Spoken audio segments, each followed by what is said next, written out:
All right, James, you want to go next? So name, role, company, location, and then reality capture, data silo, pain point. Sure, yes. So I'm James Norris. I'm the Vice President of Industry Strategy at ClearEdge 3D. Kind of taking us into the next future state of what our company's doing and going, which is pretty fun. Yeah, pain point. Our location, I'm in Atlanta, and pain point. Pain point with reality capture. I don't know. I kind of like the idea of that localization of knowing where data lives. Kind of what you actually today's call. So. Awesome. Joe, you want to go next? Yeah, sure. Hi, everybody. I'm Joe Williams, the Vice President of Global Industry Insights at Bluebeam, here in Dallas, Texas, working from home, just like everybody else. I guess my reality capture pain point is finding the information that I captured at one point. You know, I want it to be as easy as it is on my cell phone to find a picture on the map, you know. So anyway. Awesome. Rob, you want to go next?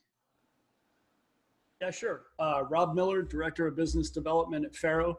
I am located the same place as your 2020 Stanley Cup champions in Tampa Bay. Go Lightning. From a pain point standpoint, I think one of my biggest right now is increasing the consumption of all this reality capture. I think while there's still a lot of people that touch the data, not nearly enough. So how can we get this in more hands is one that's killing me at the moment. So that's a good one. All right, Philip, you want to go next? Yeah, I can sympathize with that, Rob. We're working with you guys at Faro, and like only the scanning expert and a few people get access to that. So, you know, I want to be able to share that. So my name is Philip, with Struction Site. We're with Brianna actually, and I'm part of the U.S. Institute of Building Documentation. We're trying to figure out the same thing here. We're very similar in terms of like how do you get this imagery and share across, you know, how do you get the location to be standardized? A lot of overlap there. Yeah, so and biggest pain point is being able to get certain softwares to talk to each other, to be able to export stuff and in a way that can be consumed by other software, so that, you know, really the customer spent all this time gathering information, they should be able to do what they want with it. So biggest pain point there. Awesome. Lisa? Okay, off mute. Yes, Lisa Duncan. I'm one of the co-founders and CRO of Innovative Construction Technology, ICT Tracker for short. Let's see, I'm based in Scottsdale, Arizona. We're finally lowering our temperature below 114, so very happy about that. So I haven't withered away, even with all this whole COVID body thing. So anyway, it's too bad. In terms of where probably the biggest pain for me is a little bit of a combination of what Rob said and Philip said, because for us, we're also looking at who consumes the data. And I think right now we've tried to push everything into like a Power BI, and we're looking at more cloud-based. So I want like a central repository where we can actually access that data. And so I'm sure I'm not saying anything that anybody else doesn't want. But also the integrations I think are really important, because a lot of the times the requests are coming to us around, how can I get this into my document management program? How do I get this into my ERP scenario? So we're constantly looking at ways in which we can do like a fast integration, just so we can accommodate a client base. So I feel like that's a pain for all of our entire client base. So I feel like, that would be a pain for all of us as well. And I think Philip brought that to the attention. So I would say I'd combine the two to really look at the consumption of data and then the integration of that information, and where's the central repository for both. Yeah, and how do we make sure that just because we're bringing the images in, that the images have the context that all of these software providers require to be able to analyze and then in turn consume? Right. Definitely. Absolutely. All right, Pablo. My name is Pablo Geraldo. I'm an assistant tech manager at the Walsh Group. I'm currently calling out of Atlanta. And I would say my biggest pain point is, I guess, what everyone else is saying, right? Where do I access all the data, right? We have drone, we fly our project once a week, so we collect, thousands of pictures. And then if we're doing any 360 photos, where is that? Where can I access all the data, right? That I can go just to one site and then look at all the information, or even like senior leadership, right? If they want to go in and look at what was collected last week or this week or 3 months ago, somewhere where they can easily access that. And they don't have to be a tech guru to try to go and find the information. Yeah, and how long will someone look for something before they just give up and walk out to the job site, or just say, I'm just not going to worry about this problem right now? Definitely. All right, Dennis. Yeah. Thank you. My name is Dennis Stejskal. I'm with Sage Construction and Real Estate. I'm the director of strategy within the group. And, I am located in the loser of the Stanley Cup, Dallas, Texas. But there's two of us from Dallas, so don't behave yourself over there, Tampa Bay guy. Well, with that, the pain points, I think we all hit on a lot of them. And getting access to the data to the right people. And my twist on it is from the financial perspective is, we've got operations people, we've got project managers that need to see it, et cetera, et cetera, et cetera. But even back to the operations people, you've got purchasing agents that might need to see pictures of things. You've got CFOs who are getting more involved with the projects these days. That data can all be consumed for potentially progress reporting, for pay apps, et cetera. So there's a lot of uses of the data, but it's getting it in the right hands at the right level of granularity, because a pay app might have 16 items on it, but there's thousands of pictures and thousands of pieces of materials. How do we get that collapsed down? Yeah, definitely. Okay, Mark. Hey guys, I'm Mark Stejskal. I'm located in not so smoky Denver finally. First day without a ton of smoke here, so we're pretty excited about that. I'm the CRO at Revisto, and I am here to talk, I think Rob hit on it. So getting that data, that really, really heavy data in the right places at the right time and in a system that you can actually utilize it. So comes across really, really heavy. We need supercomputers to be able to kind of manipulate it, but how can we disperse that to the right hands and to people that typically aren't technical? So I think that's a key aspect of really getting some ROI out of our reality capture data. Yeah, absolutely. +1 to that. All right, Peter. Hi there. My name is Peter Lisenski. I'm a contractor gone techie, and I recently sold my company Note Vault to Bentley Systems. So I've been working there since May, and having a lot of fun.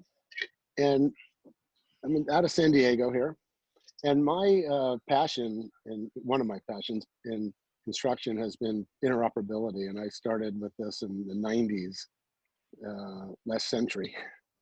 We've made a little progress since then. But I do, believe that there's a lot of opportunities coming, because it's groups like this that are actually saying, okay, let's figure this out, right? And as far as reality capture goes, I love the overlay on models and all the variance detection capabilities. It's very exciting, and it's just another form of data that needs to be connected through and transparent and seamless for customers. Absolutely. All right, Dustin. Oh, yeah, Dustin, you're still here.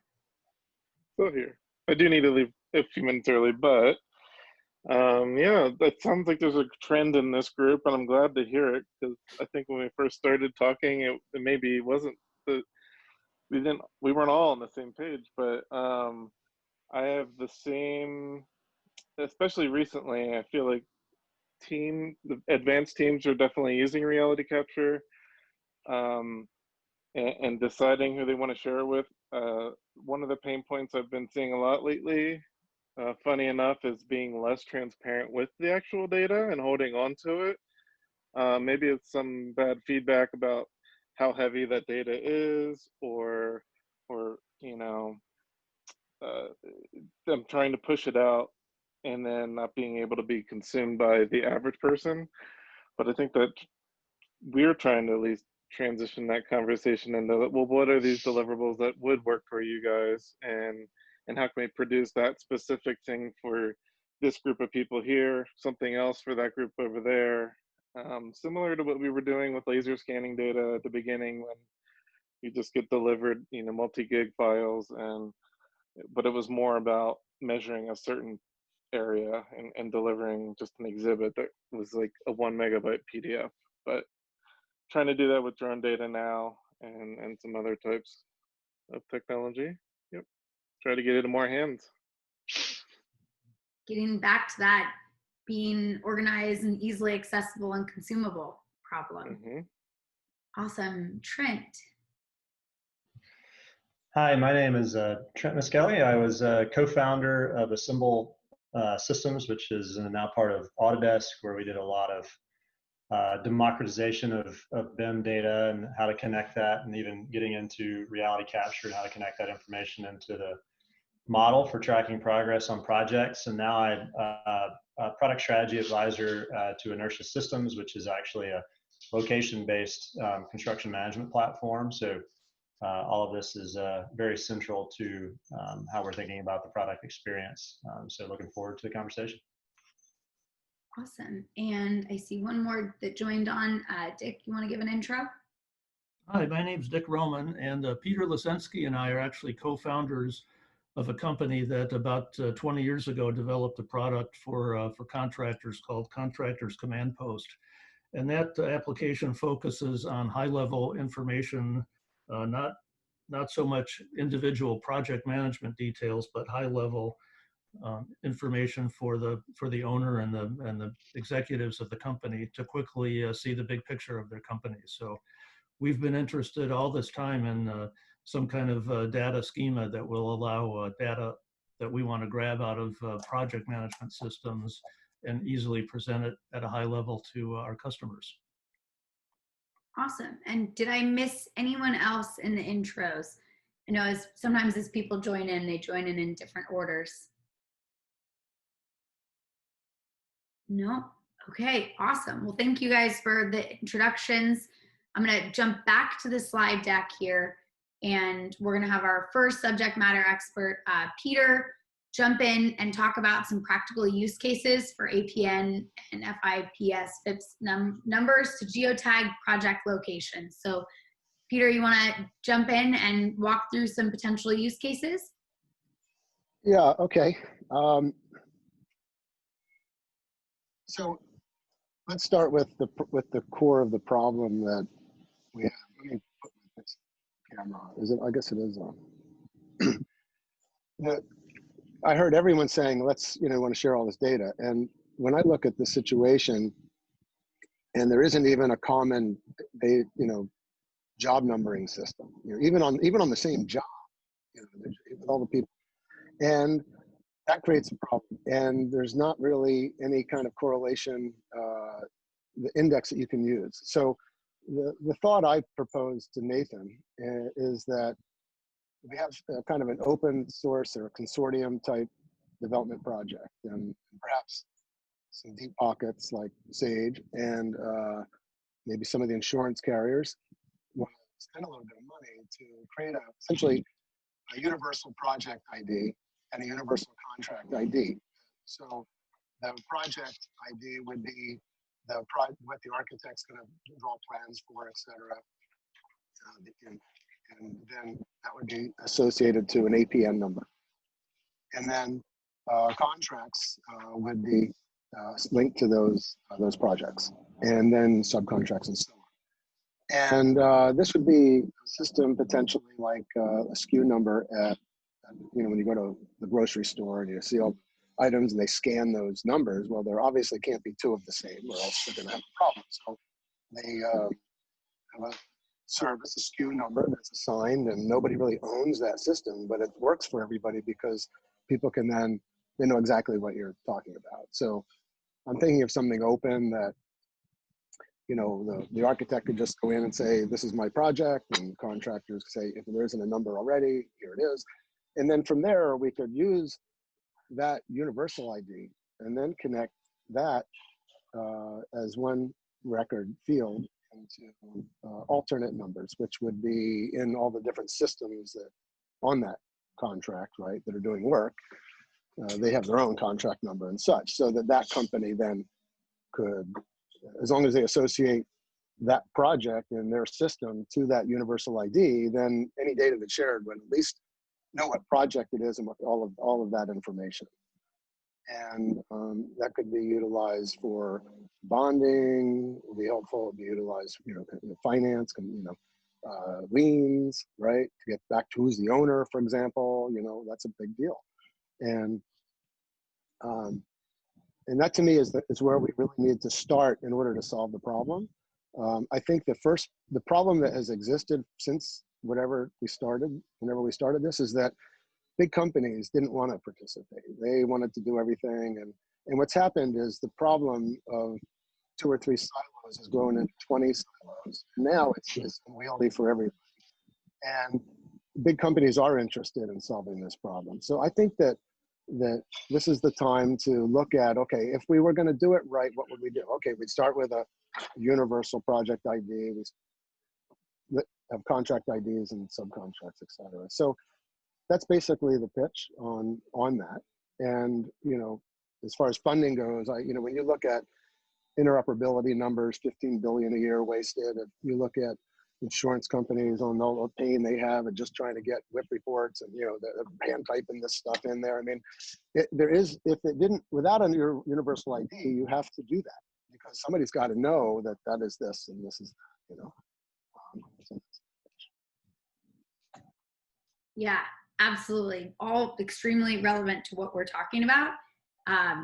Any questions for Peter around this? I think this is a perfect segue for what Taos is going to present on around what numbering systems exist currently and how do they work. Maybe I'll just ask the question to the group. Does anyone think that there is some universally unique project identifier that exists currently? Yeah, this is Dennis. You know, we've got customers that have implemented many types of projects, and the reality of it is every single, I'm not going to say every single one of them, there is a lot of differences about what people try to do with the project number. Some people go with probably what they should do is a sequential reference or just a straight string of numbers that is the reference number. And then in the database, they store all the different attributes. But no one does that. You know, they put the year in it, they put the type of job in it, they put the project manager's initials in it, and they put all this other metadata.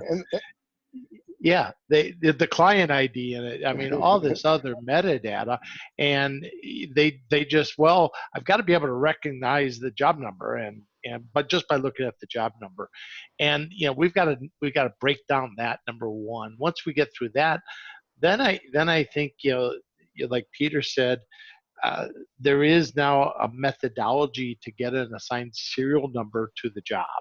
And you know, it's more than a SKU in my mind, because a SKU can be applied to many items, to the physical items. Whereas I look at a project, it's unique. Every single project is unique, and that's the uniqueness we need.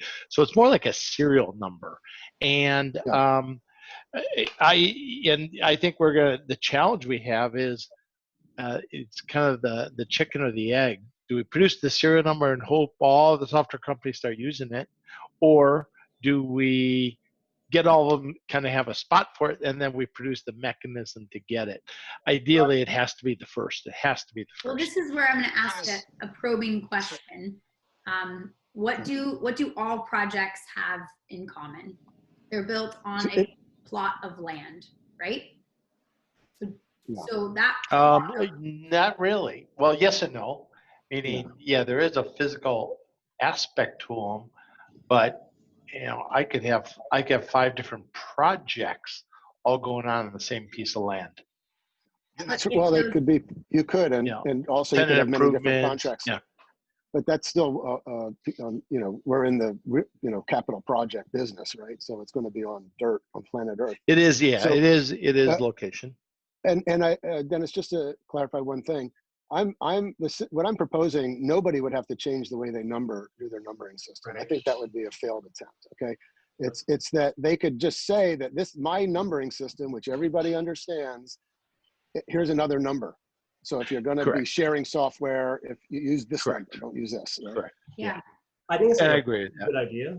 Are we allowed to, I don't know, are we allowed to get feedback or not? This is not.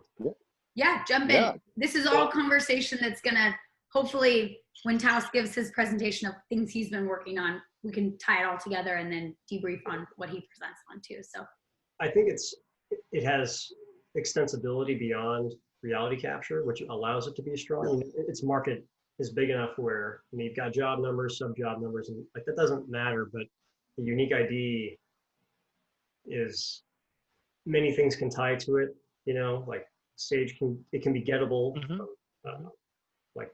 If Census has a web-based reality capture storage thing, they can pull from that, right? Like you could, no matter who you are, you could pull from this information, because the idea that it's all going to live inside of one solution, we just know has failed over and over again. Like anybody who's tried to do the full 5D or like have everything live in one software is just not real.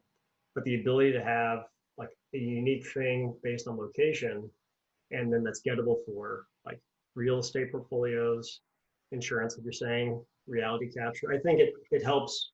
It's kind of like if too many things have to be true, no one's going to use any of it. But if it's like a very simple thing like that, it's something that like you can build on top of. So I don't know. I think that's not a bad idea. awesome. Any other comments before I let Taos talk about what he's been working on? Well, Brianna, when you kind of throw out that comment about the common location, was that hinting at using some sort of location tag in the project ID? Or because I do agree with you, everything's tied to a location, but based on Peter's comment that all we need is a number, that number doesn't smart number, and it could just be a number, a sequential number. One. So we start at 1, and whoever gets their first job request in, that's the first universal project number is number 1, and they really don't have to have meaning. Were you going someplace else with the comment of the parcel or location? Is that kind of what you're getting at here? Yeah, exactly. And I hadn't thought about mute, this. I think. Can you hear me okay?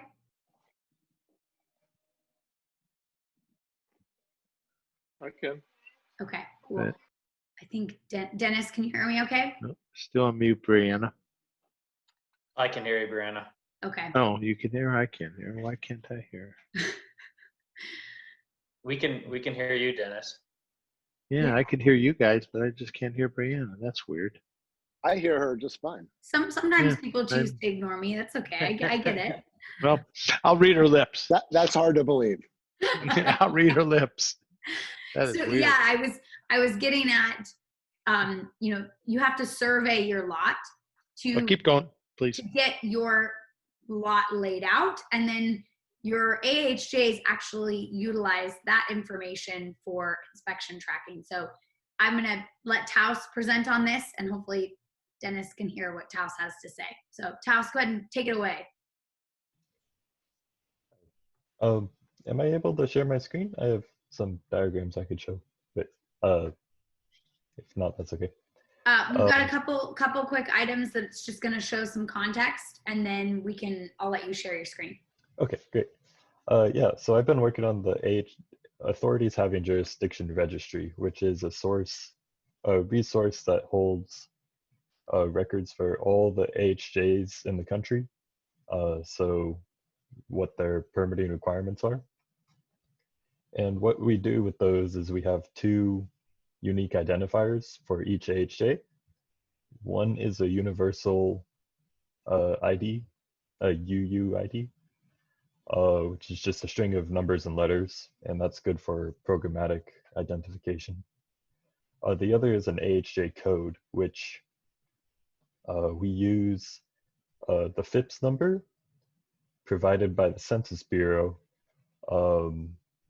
which comes from the census assigns the FIPS number to each county and city in the country.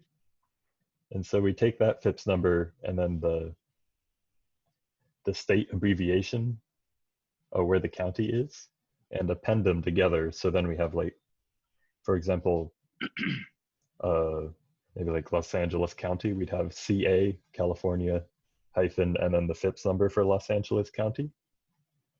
And that way it has a little more human readability to identify what AHJ it is. They will be able to tell that it's in California. So maybe backing up a little bit here, we're trying to translate locations from macro to micro by leveraging parcel numbers and parcel maps and correlating those to specific projects.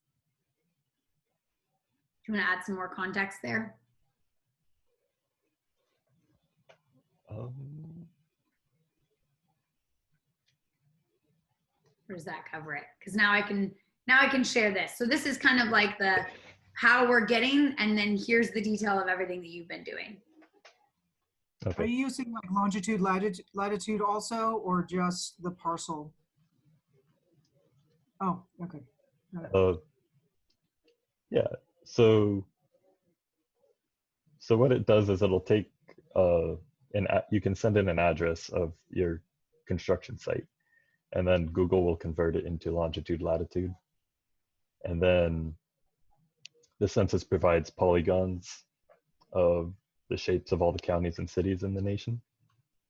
And with that, we're able to find out which county or city it falls into. And then we turn the AHJs based on that. So being able to take an address and then get the AHJs back out of it. And the AHJs are identified by an AHJ code or UUID. I don't understand the HJ number. Is this something you created, or is it, what is it actually? Yeah, we created it based off the census FIPS number, and then because that's but who named it? I mean, who came up with the concept that you're talking about? Like the name AHJ code. Yeah, I mean, I don't understand the background on that.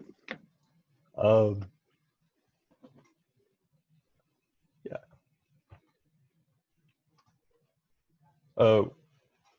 We've been working on in the solar industry. There's a taxonomy called Orange Button, and with that, we're defining different terms. This term isn't official to that yet. I see. So it's kind of like an internal term actually for the AHJ registry. Okay, great. I didn't know if I was missing something. So, okay, so that helps. Thank you. Yeah. In the Orange Button taxonomy, we have AHJ ID, which represents the UUID for an AHJ. But then to make it more readable in the context of the AHJ registry, we added this other ID. Yeah. So Taos, do you want to share your screen or? Yeah, so I have a little chart to show that kind of shows what the AHJ code looks like. So here's the AHJ registry. And so we have an AHJ code for each county and city. So a city will have 7 numbers coming after, whereas a county will only have 5. In addition, we also have the UUID for the AHJ. So how An AHJ code is formatted. Like I described, it has the FIPS code for a state. And then if it's a county, it'll have 3 more digits. And then if it's a city, it'll have 5 more digits. So this is kind of the format of the AHJ code. So this is an identifier that also helps people kind of know where the AHJ is as well. So Taos, the question for you here is, where did you find each of these different code numbers? Like where does California is 6 versus the county of 37? Where are all those derived from? Yes, so the Census Bureau provides these. Yeah. Do they provide like is their database gettable? Like, is it standardized how the Census Bureau lets this information be gettable? Like, was there any sanitation? Did you get to sanitize this data at all, or? I just downloaded it directly from the Census website. Okay. They provide it for free in addition to the polygons. The meaning like 030, everything is literally everything. There's nothing you had to do to customize like the naming conventions. It's all just standard throughout the US. Correct? Yeah, I didn't change these numbers at all. What the AHJ registry did was append this because not everyone's going to know the FIPS ID of the state, so that helps it be more readable, but these numbers come directly from the Census Bureau.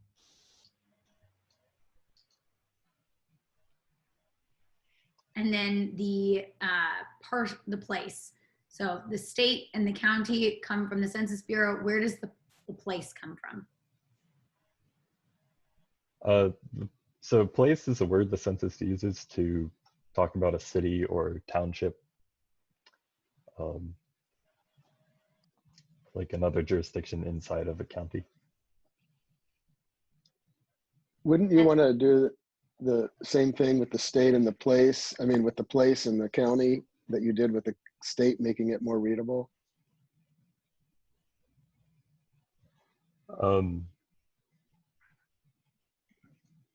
How do you mean? Like have? Well, I can read the I know it's in California, but I don't know what county it is, for example, or what place. And there's where you essentially put the California in there because I don't know what 06 is, but I also don't know what 037 is or 44000 either, for that matter. Yeah, that's a fair point. Yeah, this you could really only tell what state it's in, and then whether it's a county or a place. Now, are you looking to provide this as a service to other companies, or is this just something you're using for yourself, or what is your plan? And yeah, so we wanted to provide this as a free service for companies to help them find what AHJ they need to get their permit from. So what they can do is send this website the address of a construction site, and then it will find what AHJs have jurisdiction over that construction site. Great. And what's the address, the website that we go to for that? Yeah, so you can go to ahjregistry.sunspec.org. Is there a chat we could paste that into here? Yes, sure. It's a bit much for me to figure out. Sure.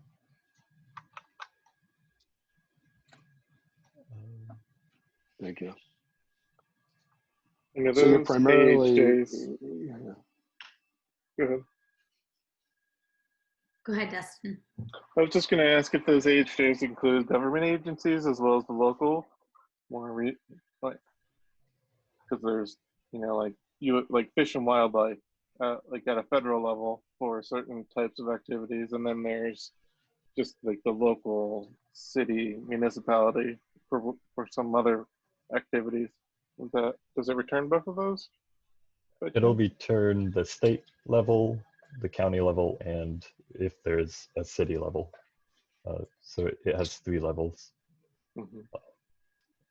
And when it's returned, it'll return them in the order of smallest to greatest. Because at least in solar, the smaller jurisdiction usually is the one that is applicable, but we get all of them just in case. Yeah. So if you were to search for an address in Los Angeles City, you would get this AHJ and this one and this one. And then on the website, it's got that AHG ID way over to the right. What is that? This one? Yeah. Yes. Yeah. So that is the UUID.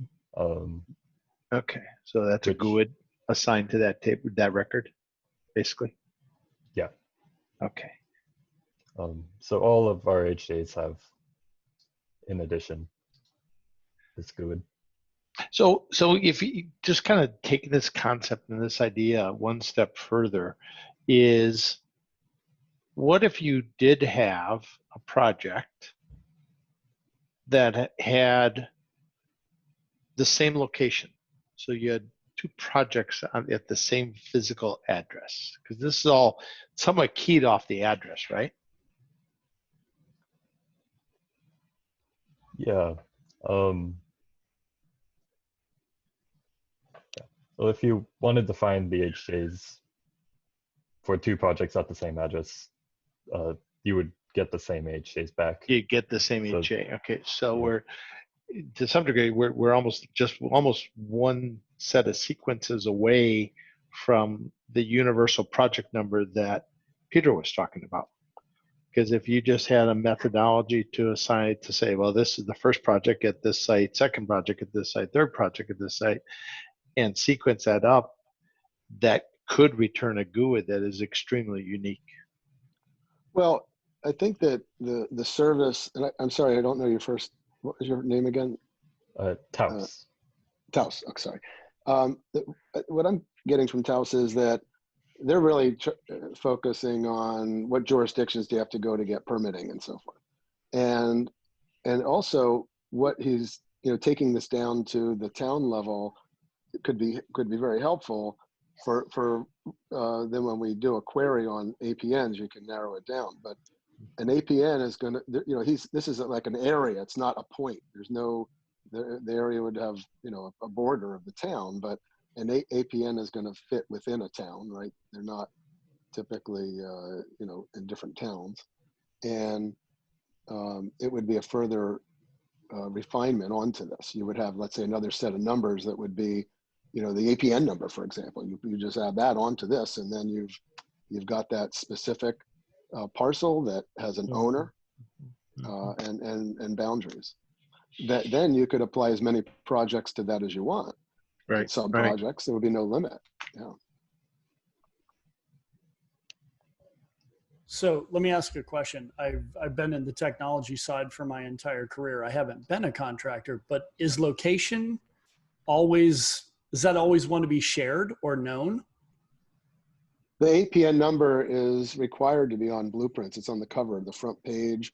It says, it says the project information. It'll have APN is right there. So it is important, and not so much for the contractors, but it's important for the cities who are going to tax that, change the assessment on that parcel. So they make sure it's on the plan. So at that point, it's information easily accessible to everybody. To the people that are on that project that have access to that. My question is, if you go with something like this, are you exposing this beyond the project teams? Well, it depends on the project. I mean, the projects usually are not confidential in that respect because, plans are all over the place in the building departments, and you can go look at stuff. But in terms of, if it was a secret project or special project, then it wouldn't be available, but that would be hard to do. But as you can see, even the government built a project, the blueprints got lost. I don't know if you remember that last year, and the whole secret thing is exposed. So anyhow, even if I it don't know was if that a answered your secret question. project, they would still have to have the APN number for Well, first of all, law, right? there are cases where there is not an APN number, and I've learned this because Bentley does a lot of heavy civil. There's railroads and highways that may not have a tax assessment there, so they're a little different. But I'm not sure how to address that. But that's the minor part of what we're talking, especially if you're in buildings, vertical construction, which is quite a bit. That's certainly going to apply to an APN number. And could be another number you use or another designation you use for, open space. One thing I can say is I worked with, I was the Beck group for a long time and was a project manager as well. And so the one thing I've never even heard of an APN number until today. But that's okay. What I've had to do on every single job, and then we sanitize accounting data as one of the departments that I had.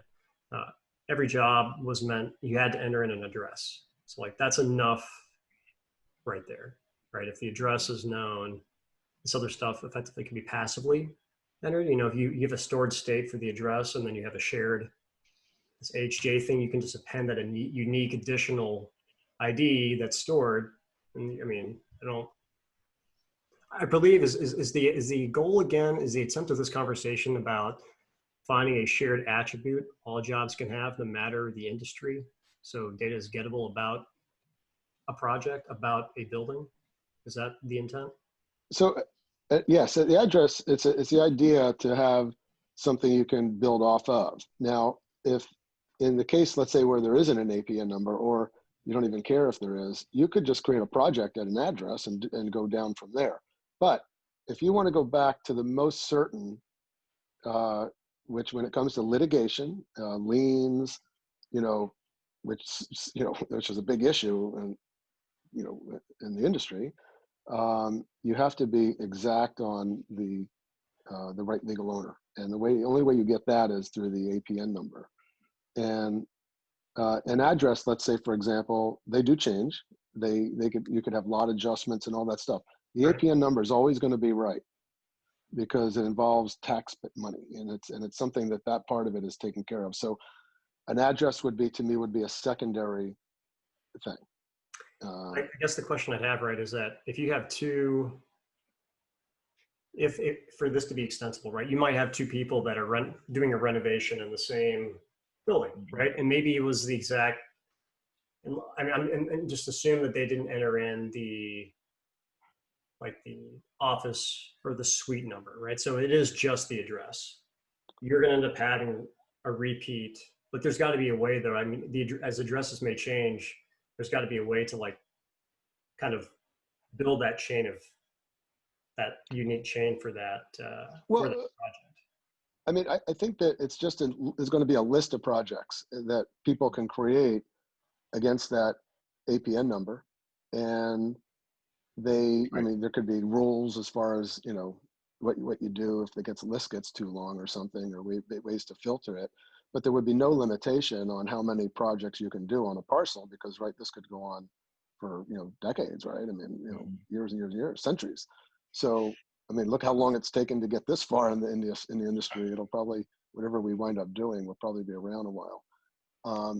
And so yeah, there would be no limit to that. There would be no, you can only have one project at a time. It would have to be open-ended. And so does that address that? Another wrench to throw into this conversation. We do have 5 minutes left, just a heads up, everyone. All we're doing right now is talking about a unique project identifier. We haven't even gotten into how to locate yourself inside of the project. We haven't even talked about, just because you're in a specific location doesn't mean you're at your X, Y, Z. What about when you're up on the second floor of the project? So, just to put this in context, there's not even a universally unique way to identify projects on specific lots of land. Like Peter was saying, you could have an infinite number of projects on one parcel over the duration of that project itself, or that lot of land. Yeah, and I think in terms of a reality capture context, you could even have projects overlapping or being in the same space, but different projects, different architects are doing them, and then different contractors and all that. There would be, but it's all going to be on that parcel. And that's the nice thing about an APN is you have boundaries. There's actual geofence. You could geofence it, probably an automated way if it's not already done. And there you go. It could be a good way for generating revenue. Like software companies could say, hey, like if you went to this website, you type in the thing, be like, hey, I've got scan data about this, but you're going to have to file a subscription for whomever, whatever. Yep. Yeah, and that's the thing is everyone wants the information to be transferable, but we have to do the work to get it to be transferable, and we have to create this information and have it be consistent for it to work. Yeah, wow, that time flew by. We've got 25 seconds. Any closing remarks? It sounds like we've, again, just the tip of the iceberg here. We're gonna have to have another session to hash this out. Any final comments? Well, I think it's been a great discussion. Thank you very much. You've been a great moderator. And yeah, thanks for the great conversations, and we'll catch you guys on the next one, hopefully. We're going to move on to is reality capture with Brianna, focusing on location tagging. So take it away, Brianna. Awesome. It was funny. It's always funny to hear Kelly when he talks about digital twin and how much overlap there is with reality capture. And a lot of the things that you were talking about around metadata and locational information, it really comes back to how do we deal with all of this data, and how do we transfer it from one location to another? How do we make it easily consumable by different platforms? So what we were talking about was very similar with the example for solar and how they were using AHJ reference numbers using ahjregistry.sunspec.org. Highly recommend taking a quick look at that.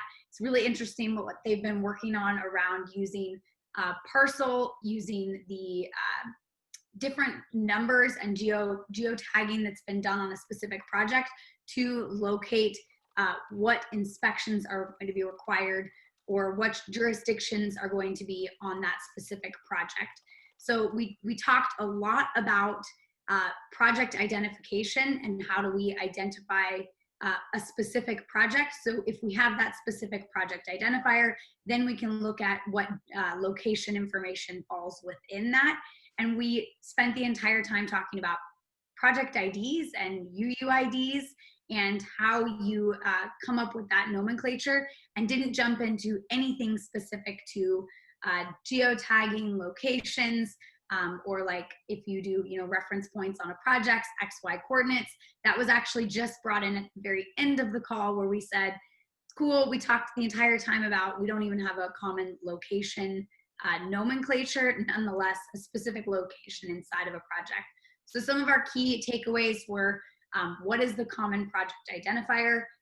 How can that be utilized if there are multiple projects inside of one parcel? So you have, one lot of land that's going to have multiple projects on it over its life. And then how do you tie that back to AHJ's finances, addresses? Are they sufficient? And then the next takeaway was, we now need to look at specific locations inside of those projects. And other problems that we're going to run into is, where am I within that project? What if there are multiple overlapping projects? What if there are heights to that project? So you have multiple levels, level 1, 2, and 3. So I think it was just the tip of the iceberg and the location conversation for reality capture. And I think the next one is going to be specific geolocations inside of a project. So that is the summary from our conversation today. Highly recommend going and checking out what the AHJ registry is doing with trying to come up with ways to leverage the numbering systems that exist already for project identifiers. Awesome. Thank you, Brianna. And it is, as you said, really interesting to see how it really begins to become part of the conversation when you talk about digital twins and how much there is in common. So look forward to where we continue to take that conversation